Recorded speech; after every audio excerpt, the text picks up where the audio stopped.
विजय हमार बेटा के नाम मनी में राजा। और जब वो मारेला तो आदमी मरेला ना, सीधा परलोक जाला।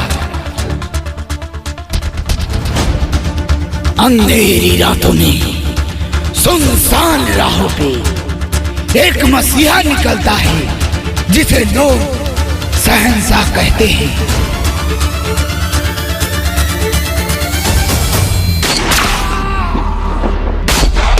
500 रुपए के कट्टे से भी जान जाती है, और कट्टे से निकलने वाली गोली नाम और ओहदा नहीं देखती।